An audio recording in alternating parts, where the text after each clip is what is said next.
Welcome to my channel, Iqbal TV Virtual. Please like and subscribe. Don't forget to comment and share. Assalamualaikum warahmatullahi wabarakatuh. Selamat pagi. Selamat salam zona waktu seluruh Indonesia, khususnya untuk mahasiswa farmasi Fakultas Kedokteran Universitas Lampung. Baik, dalam hal kali ini kita belajar tema tentang kosmetik dengan khususnya pada chapter saya adalah chapter yang berhubungan dengan kosmetik skincare. Dan tentunya kita sudah tidak asing lagi ya di zaman sekarang, zaman menuju akhir zaman, ternyata bisnis health and beauty akan semakin gencar. Bahkan salah satu outlet ternama seperti Giant dan dalam Hero Group itu sudah bangkrut, dan ternyata rencana di balik itu adalah mereka akan membangun sektor bisnis yang lain yang lebih menjanjikan, yaitu dalam health and beauty. Dan ke depan tentunya akan banyak guardian ya outletnya yang bermunculan di Indonesia, karena sekarang pasar dari kosmetik ini terus berkembang. Dalam kuliah kali ini ya, kita akan membahas tentang kosmetik skincare, dan kita akan bagi menjadi 4 sesi. Sesi pertama adalah tentang bagian umum tentang kosmetik skincare, tentang dasar-dasarnya. Yang kedua tentang moisturizers, dan chapter ketiga tentang sunscreen, dan chapter terakhir adalah yang membahas tentang akne dan sediaannya. Saksikanlah secara berturutan, meskipun bisa juga disaksikan secara tidak berturutan. Baik, demikian introductions dari saya, mudah-mudahan bermanfaat dan dapat diaplikasikan dalam kehidupan sehari-hari dan menunjang nanti ketika telah menjadi farmasis. Salam Indonesia. Oke. Tentunya kita tahu ya, karena ini berhubungan dengan kosmetik skincare, jadi kita akan fokus kepada sediaan kosmetik yang diaplikasikannya adalah secara topikal. Dan itu ternyata secara formulasi ya, dalam bidang kosmetik membutuhkan 3 komponen ya, yaitu bahan aktif atau inactive ingredients, kemudian basicnya atau basis dari sediaan itu, atau a base or vehicle di sini. Kemudian adalah bahan tambahan atau an additional or auxiliary substance. Dari intinya adalah dalam ketiga komponen itu untuk menjadikan sebagai preparasi pada penggunaan eksternal, terutama di kulit, baik itu kulit muka ya atau kulit badan. Jadi kalau bahan aktif itu bisa terdiri dari beberapa sampel ya atau unsur, baik bahan aktif yang mengandung antibiotik ya, kemudian bahan aktif yang mengandung antifungal, kemudian ada lagi yang sebagai untuk penghambatan aging ya. Di situ ada contoh-contohnya. Kemudian ada juga bahan aktif yang untuk mengurangi spot hitam atau untuk lighten dark lesions on the skin ya. Ini biasanya digunakan hidroquinone. Ini biasanya kasus kulit. Kemudian tadi contoh-contoh yang di inhibit aging, ada contohnya asam retinoat, kemudian alpha hidroksi asid atau yang dikenal dengan AHA ya.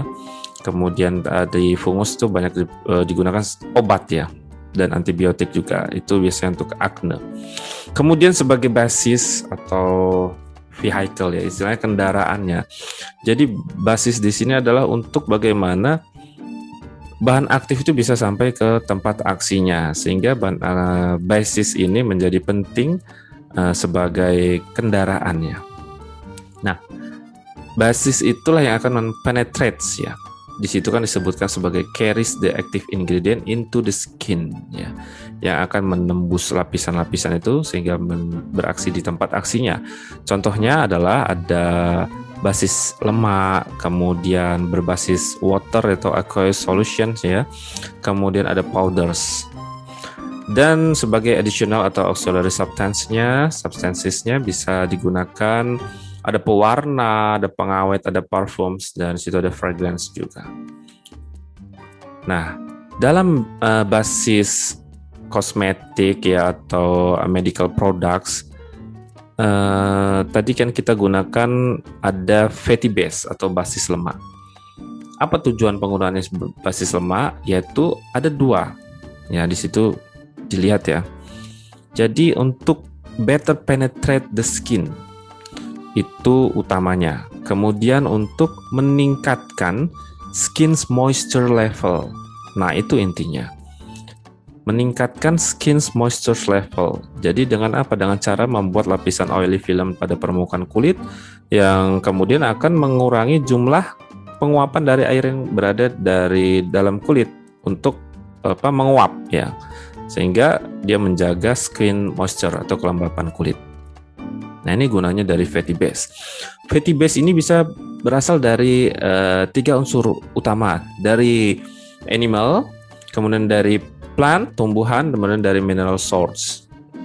Nah, itu oke, simple. Kemudian terminologi secara umum ya, basis lemak itu kalau dia berupa liquid itu disebut oil. Kalau dia berupa semi solid maka disebut fat atau lemak biasanya sebutnya. Kemudian jika fatty base dia dalam bentuk solid form atau padat, dia dikenal sebagai wax. Nah, ini kita banyak jumpai di lab farmastika untuk melihat bahan-bahan yang ada. Bagaimana dengan animal derived fatty base? Nah, ini contohnya adalah lanolin. Ya, lanolin bisa kita lihat ya, kalau di lab ada ya di situ ya. Jadi bentuknya seperti itu. Di dekat gambar saya ya, kuning dia. Dia di sini adalah yellowish gray, sticky, lengket substance dengan karakteristik bau yang khas ya. Dan ini diperoleh dari sheep's wool. Jadi disekresi dari kelenjar sebaseus dari sheep ya, dari domba. Jadi domba itu bermanfaat ya. Kemudian dari lanolin ini sebenarnya bisa diturunkan macam-macam substansi yang lain yang lebih sticky-nya itu lebih berkurang. Kemudian baunya tidak terlalu menyengat sehingga menjadi lebih sempurna lah. Nah, ini turunan-turunan dari lanolin. Lanolin kenapa digunakan? Dia karena mempunyai similar compositions dengan sebum ya, yang dikeluarkan oleh kelenjar human sebaceous glands kita. Dan ini jarang menimbulkan iritasi ketika diaplikasikan di kulit ya. Meskipun terkadang ada aja orang yang sensitif juga karena tingkat kesensitifan kulit orang berbeda-beda. Nah, itulah dari karakteristik dari lanolin. Nah, ya. Kemudian ada wool alcohols. Nah, ini dari animals juga sama ya. Sama kayak lanolin, makanya beberapa sumber mengatakan ini sama. Bedanya di mana? Jadi wool alcohols itu lebih alcoholic oily compounds, sehingga dia memungkinkan substansi yang mengandung air lebih banyak dalam komposisinya. Jadi kalau mau milih yang mana supaya mengandung banyak air ya, pada basisnya ini pilih wool alcohols dibandingkan yang lanolin. Kemudian ada spermaceti. Nah, spermaceti ini ternyata diperoleh dari whales ya, ikan paus. Jadi dia itu sangat dilarang di United States, di Amerika. Ya, sangat dilarang di dunia juga untuk pecinta-pecinta animal-animal yang langka. Nah, di situ ada spermaceti organ ya. Disitulah diperoleh dari oil dari spermaceti ini. Dan ada juga bentuk sintesisnya untuk menggantikan dari natural spermaceti yang ada. Karena tidak mungkin ya kita mencari paus terus ya, akan mengganggu keseimbangan alam tentunya. Dan di situ ada contoh spermaceti dari yang sintesis ya dalam bentuk wax atau padatnya. Kemudian bagaimana dengan plant derived fatty base? Jadi adalah contoh dari basis-basis kosmetik ya, dari plant oils ya. Nah, ini ada beberapa contohnya. Ada minyak olive, ada minyak sesame oil ya, atau minyak wijen. Kemudian minyak kelapa, minyak jagung, sunflower oil, soy oil, cocoa butter. Nah, ini adalah contoh-contohnya yang bisa digunakan. Dia mengandung asam lemak jenuh maupun tidak jenuh. Jadi sebenarnya bisa digunakan sebagai diet and nutrition juga. Dia bisa dikonsumsi selama dia tidak digoreng terus ya, karena akan menyebabkan radikal bebas. Tapi juga bisa digunakan secara topikal dengan mengandalkan adanya komponen dari asam lemak jenuh dan tidak jenuhnya. Kemudian ada fatty base yang diturunkan dari mineral, yaitu contohnya paraffin oil. Dan ini ada 3 jenis, sama. Jadi liquid, semi solid, dan solid. Jika liquid disebut liquid petroleum. Jika semi solid disebut petroleum gel. Kemudian jika dia padat atau solid, dia disebut wax. Ini dari mineral. Lalu ada ointment atau salep ya. Jadi ini konsistensinya tentunya berbeda dengan nanti ada pasta kayak gitu ya, dan berbeda juga dengan krim. Kalau ointment itu lebih padat dari krim ya. Dan di sini dia diaplikasikan juga nanti di kulit, mengandung fatty substances. The fatty base dari salep itu mempunyai semi-solid konsistensi.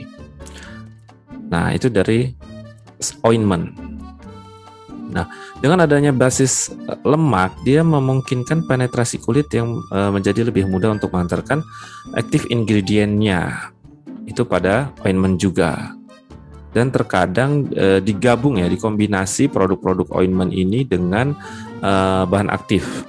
Contohnya antibiotik ointment, kemudian ada corticosteroid ointment. Classic ointment yang sering digunakan yaitu petroleum gel ya. Tadi petroleum gel itu berarti dia semi solid. Nah, dia bersifat inert. Lalu ada juga produk based on fatty substance such as lanolin ya, yang bisa mengandung contain water. Nah, ini lanolinnya jenis bisa alkoholik tadi ya. Misalnya whole alkohol. Nah, jadi dia less sticky, dia kurang lengket sehingga lebih enak gitu diaplikasikan. Ketika dia small amount of water digabungkan dengan basis lemak, dia akan disebut sebagai ointment atau salep. Dan juga bisa disebut sebagai krim ya, dengan konsistensi tentu yang berbeda. Kemudian basis yang kosmetik yang berdasarkan aqueous solutions. Nah, ini bahan umumnya digunakan water. Jika kita belajar di farmasi fisik bahwa dengan adanya water bisa membentuk suatu larutan ketika ada zat yang dilarutkan di sana. Nah, water itu juga bisa dikombinasi dengan mencampurkan substansi yang lain, dan juga bisa digabung dengan oils or powder. Dan sifatnya di sini water ini ya, di garis merah bahwa the cooling and drying of the skin. Tentunya kalau semua orang yang dikasih air itu pasti akan cenderung dingin. Kenapa sebenarnya? Karena ada prosesnya, yaitu water evaporates from the skin surface. Jadi menguap ya. Nah, ini menimbulkan cooling effect. Kemudian ketika dia mengalami evaporates itu, dia akan menarik tambahan-tambahan air yang ada di lapisan luar nih ya, dekat keratin. Dia akan menarik juga. Nah, sehingga dia akan memberikan efek dingin. Tapi kalau lama-lama banyak yang ketarik, ternyata memberikan drying effect. Jadi itu adalah suatu kontradiksi. Makanya di dalam dunia dermatologis di sini untuk mengeringkan ya, jika untuk mengeringkan sesuatu yang mengalami inflamasi, dia ditambah dikompres terus dengan basah sehingga terjadi penguapan yang justru berlebihan. Seperti itu. Jadi itu adalah basis in cosmetic and medical products berdasarkan aqueous solutions. Nah, ini kan aqueous, tadi kan water. Jadi aqueous itu nggak harus selamanya water. Jadi ini misalnya dengan alkohol basisnya. Nah, ini disebut banyak sediaan tinctur. Nah, itu contoh sediaannya ya. Ada echinacea misalnya. Dalam dunia botani ya atau fitokim, tinctur ini malahan pengertiannya dia adalah mengandung 10-20% zat aktif yang menjadi konsentrat kayak gitu. Tapi ini adalah konteksnya dia basisnya yang diomongkan. Nah, lalu basis yang selanjutnya adalah berdasarkan powders. Nah, tujuannya adalah untuk mencegah friksi atau gesekan dan mengabsorb excess moisture. Nah, banyak digunakan untuk daerah-daerah yang pada lipatan ya, contohnya pada groin itu selangkangan, supaya tidak terjadi gesekan-gesekan. Ini digunakanlah dia sediaan basis powder. Selangkangan, misalnya ya pada bayi kayak gitu ya, pertikaman ruam nanti ada. Dan contoh substance yang biasa digunakan dalam powder yaitu ada zinc oxide, titanium oxide, ada talc ya. Talc ini nama lainnya itu magnesium polysilate. Kemudian ada kalamin, ada starch juga dengan fungsi masing-masing yang ada di penjelasan ini. Nah, zinc oxide, titanium oxide contohnya banyak digunakan pada sunscreen ya, karena dia sebagai pelindung dari UV dan protektif. Kemudian ada talc ya. Nah, ini adalah substance commonly used juga. Dan ada kalamin ya, yang merupakan campuran dari zinc oxide dengan sedikit iron oxide dan menghasilkan efek yang menenangkan pada kulit. Kalamin lotion misalnya untuk mengurangi gatal-gatal. Ini contoh produknya juga, misalnya ada kaladin kayak gitu ya. Dan ada starch, itu akan mengabsorpsi cairan lebih efektif. Itu ada starch. Jadi pada treatment lembab yang terlalu berlebihan. Pure powders itu tidak dianjurkan ya. Pure ya, yang pure powders tidak dianjurkan pada bayi. Memang, kenapa? Karena nanti takutnya partikel-partikel halusnya itu bisa terhirup ya, sehingga membahayakan dari pernapasan bayi. Oke. Combinations dari basis. Jadi basis-basis ini membentuk suatu triangle. Ya, membentuk suatu triangle. Jika fatty base dengan water itu dikombinasikan akan menghasilkan liquid emulsion or cream. Ya, di sini juga bisa dihasilkan ointment sebenarnya. Kemudian jika powder dan water digabungkan akan menghasilkan suspensi, jelas. Kemudian jika powder dengan fatty base digabungkan akan menghasilkan pasta. Dan bisa dilihat dari triangle ini dengan mudahnya. Situ dilihat powder warna merah, water aqueous solutions, maka produk yang dihasilkan adalah berbentuk suspensi. Kemudian dia water, jika ditarik garis ke kanan bawah ada fatty base, maka yang bisa dihasilkan adalah cream liquid emulsions. Kemudian ada powder dan fatty base, maka yang dihasilkan adalah pasta. Dan ini mempunyai karakteristik masing-masing ya dari sediaan ini. Nah, yang pertama adalah combining a fatty base with water. Air dengan lemak atau di sini oil lah ya. Water and oil. Dan ini sudah kita bahas di farmasi fisika. Oil water bisa dicampur dengan apa? Bisa ya dengan suatu emulsifier ya. Nah, ini kan bentuk sediaan emulsi. Jadi air dan minyak aja bisa bersatu. Dan dia akan membentuk suatu emulsi, baik itu tipe OW atau WO.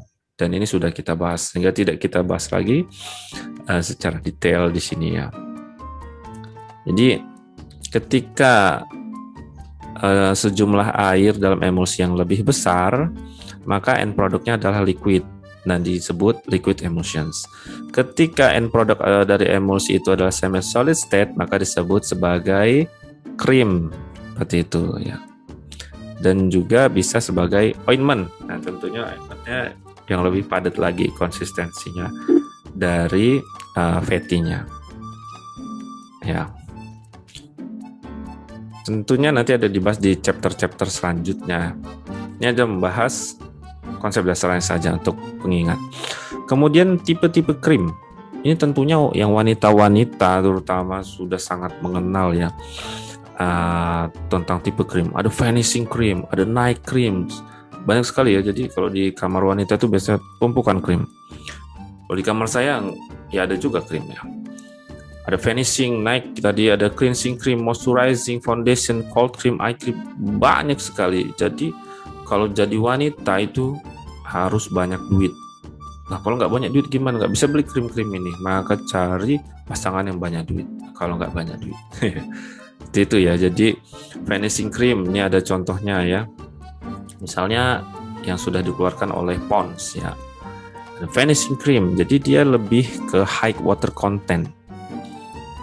Dia mudah dicuci, tapi dia ada juga komponen oilnya sedikit. Sehingga dia mempunyai efek moisturizing effect on the skin.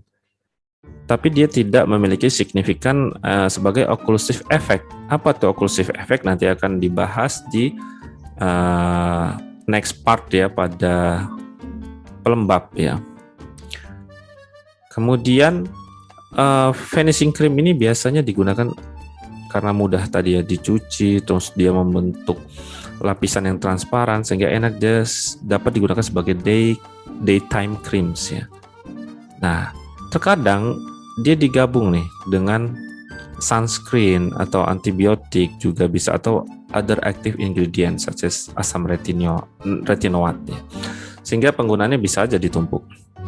Tapi nanti ngelihat basis dari kombinasinya, dari sunscreen misalnya yang digabung atau gimana, atau sudah ada vanishing yang sudah gabungan. Nah, itu manfaat dari vanishing cream. Kemudian ada night cream. Namanya night cream ya, berarti krim yang dipakai semalam hari, terutama ya sebelum tidur. Dan dia intended untuk kulit-kulit kering.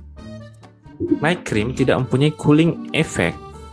Ya, tidak mempunyai cooling effect. Night cream ini dia mempunyai konten oil yang lebih tinggi, lebih berminyak, lebih oklusif dari vanishing cream, tapi sifat oilinya lebih sedikit dan less oklusif dan ointment, jadi di tengah-tengah. Dia tidak mempunyai cooling effect ya, yang paling penting, karena dia lebih bersifat oily gitu. Kemudian dia juga bersifat nourishing, menutrisi kulit, biasanya digabungkan dengan zat-zat penutrisi kulit ya. Nanti apa itu zat-zat penutrisi kulit? Macam-macam ya, bisa digabungkan dengan misalnya zinc, vitamin C kayak gitu. Nah, itu adalah night cream yang dipakai sewaktu malam ya, sebelum tidur. Nah, karena kesifatannya yang agak greasy atau berminyak, dia akan tentunya lebih melekat di kulit lebih lama. Itu adalah dari sifat karakteristik dari night creams. Ada juga cleansing cream ya, tentunya cleansing, pembersih ya. Komponen utamanya oil, water, dan juga pembersih. Pasti adanya surfaktan di situ. Kemudian ada moisturizing cream, krim pelembab. Tentunya pelembab ini mengandung juga 3 sifat utamanya, yaitu sebagai occlusive, humectant, atau dia emollients. Nah, kemudian ada foundation cream. Foundation cream ini agak jauh beda dengan moisturizing cream.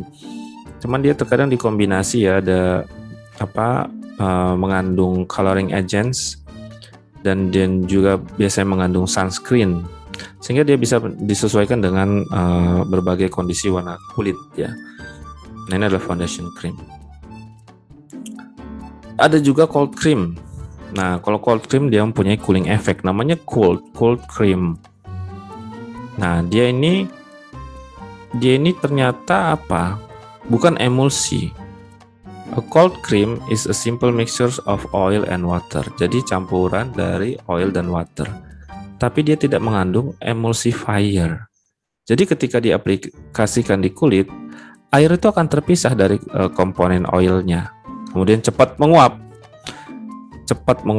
Quickly evaporates from the skin, thus creating a cooling effect. Nah, oleh karena itu menciptakan cooling effects yang dinamakan cold cream. Sudah ternyata di-develop dari 2000 tahun yang lalu. Kalau dulu berasal dari olive oil, water, beeswax, rose petal gitu ya. Dan mempunyai aroma-aroma tertentu. Jadi cold cream ini udah lama gitu. Kalau sekarang dikombinasi aja dengan komponen oil, water, atau wax juga masih digunakan. Lalu ada eye cream. Nah, untuk eye cream sendiri tentunya krim-krim yang berada di daerah mata ya, dan ini harus diperhatikan zat-zat yang bisa menimbulkan alergi. Sehingga untuk eye cream ini dikenal hipoalergenik ya. Meskipun terkadang masih aja ada yang alergi. Dan ini harus hati-hati. Kemudian ada combining a powder with water. Nah, jelas ya kalau ada powder campur water jadinya suspensi. Ini harus dikocok. Kemudian suspensi ini tentunya menimbulkan cooling effect on the skin karena adanya air yang menguap tadi. Kemudian tertinggallah zat padatannya di kulit. Nah, ini menimbulkan cooling effect on the skin tadi, sehingga harus dikocok dengan rata. Lalu sediaan yang menggabungkan antara powder dengan fatty base ini disebut sebagai pasta. Nah, untuk pasta ini dia powdernya biasanya mengandung 20-50% ya. Nah, pasta itu less greasy than regular ointment, jadi dia sedikit berminyak tapi di bawahnya ointment. Dan dia masih mempunyai sifat pelindungan oklusif maupun protektif karena adanya tadi gabungan konten fatty-nya. Nah, ini banyak digunakan untuk misalnya untuk kasus-kasus mild ya, ringan, untuk ruam-ruam pada bayi. Nah, itu jadi gunakanlah paste. Tapi kalau untuk ruam lebih parah, ini kontrol ya, bisa ke apoteker atau ke dokter ya. Tidak digunakan sediaan yang tidak cocok kayak gitu. Pasta itu ada dua jenis, yang hard, yang soft. Nah, yang soft itu dia komponen lemaknya lebih banyak, tapi powdernya lebih dikit, sehingga sifatnya lebih kepada skin protective. Kalau yang hard, dia powdernya lebih banyak, less fatty component, sifatnya sebagai absorbent qualities. Nah, itu intinya. Kemudian ada zat preservatif ya. Nah, ini yang digunakan untuk menyetabilkan dari sediaan-sediaan kosmetik yang digunakan ya, supaya tidak mudah rusak. Biasanya digunakan ada banyak sih ya, bukan hanya ini aja, dan itu ada draft listnya ya. Saya ada filenya, nanti bisa saya share di Gizi, preservatif, aditifnya ya. Jadi bisa dipelajari dengan berbagai codingnya. Dan ini adalah contoh utamanya aja, ada asam benzoat, ada benzil alkohol, paraben, formaldehid, dan lain-lainnya. Adalah tujuannya untuk membuat stabil ya dari serangan mikroorganisme seperti bakteri atau jamur. Dan sehingga dibutuhkanlah preservatif.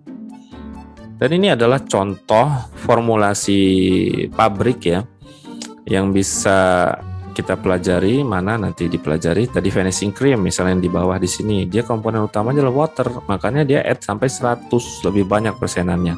Sedangkan di sini kalau digabung-gabungin ya, komponen serat misalnya sampai bawah perfume itu nggak nyampe 50%, sehingga yang lebih banyak water. Nah, ini adalah komponen-komponennya, dicari nanti fungsinya apa. Kemudian night cream ya, tadi yang lebih oily ya, sehingga raw materialnya banyak bersifat oil. Nah, ini digabungkan preservatif dan parfum, dan ada add sampai 100% dengan water.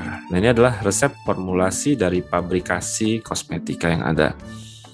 Tentunya masih ada resep yang lain, formulasi yang lain ya, dan ada juga nanti akan di-share di Gizi kalau mau ya. Dan bisa dipelajari, siapa tahu mau bisa membuat sendiri, memodifikasi dan punya industri kosmetik sendiri. Oke, demikian bahasan awal kita tentang kosmetik skincare dengan basis active ingredient dan auxiliary substancesnya. Terima kasih, dan ini adalah pesan bahwa kecantikan dimulai saat kamu memutuskan untuk menjadi diri sendiri. Oleh karena jadilah diri sendiri. Terima kasih. Wassalamualaikum warahmatullahi wabarakatuh.